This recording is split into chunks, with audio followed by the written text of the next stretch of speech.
Hey everyone, nintendoboy17 here with a new game review, and it is for Kirby's Adventure Wii, aka Return to Dreamland for the Nintendo Wii.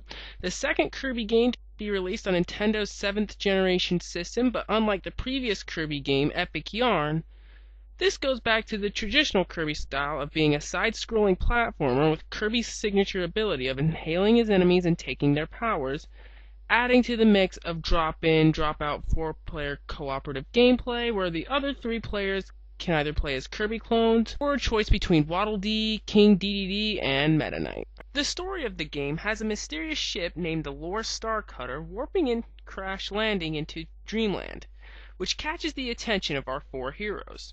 Inside the ship is a mysterious figure named Magolor who asks the 4 for help on getting his ship back online by finding his missing parts, as well as help in his homeworld.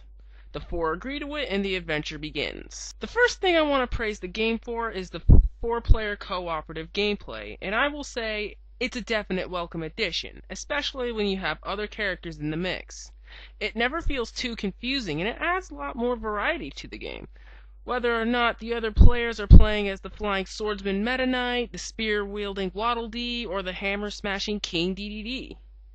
It may seem unfortunate that the first player can't switch to the other characters, but once you understand the game's design, especially with Kirby's signature copying ability, you'll see why, and it doesn't make it a bummer in any way.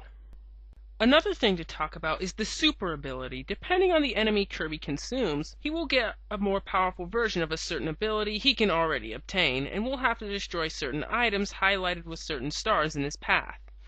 There is even a few instances of puzzle solving in this mode, but once the player clears all that, he or she will then choose to go into a portal where there is a race against time to avoid being hit by a crushing force either behind or above them. Once that is done, a boss battle with the creature called Sphere Doomer will commence, and when you win, you'll earn energy spheres. One other feature a traditional Kirby game wouldn't be complete without are a few minigames, and luckily there are a few hidden here. The first minigame is Ninja Dojo, which is essentially target practice while you throw ninja stars. Miss one target and it's game over.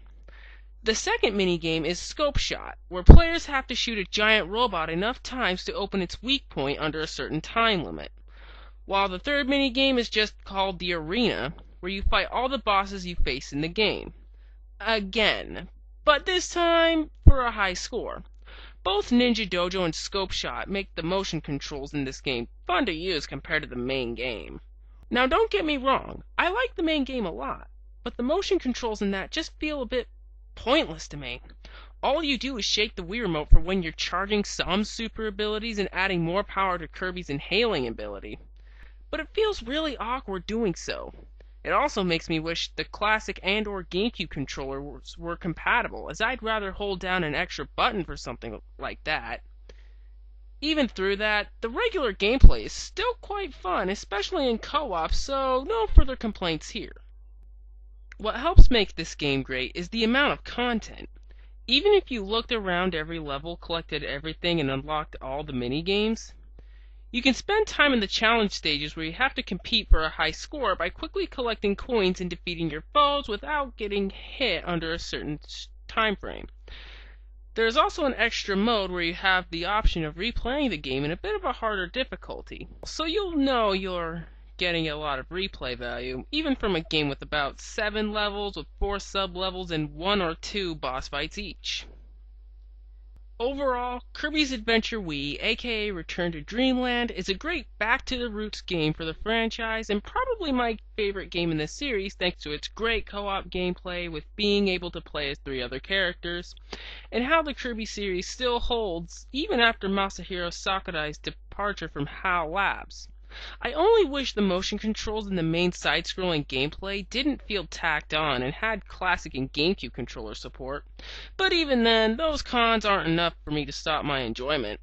If you haven't played it yet, bear in mind that several game shops like Game in the UK and GameStop in the US still sell the game at a full price, but even then, I still say it's worth checking out.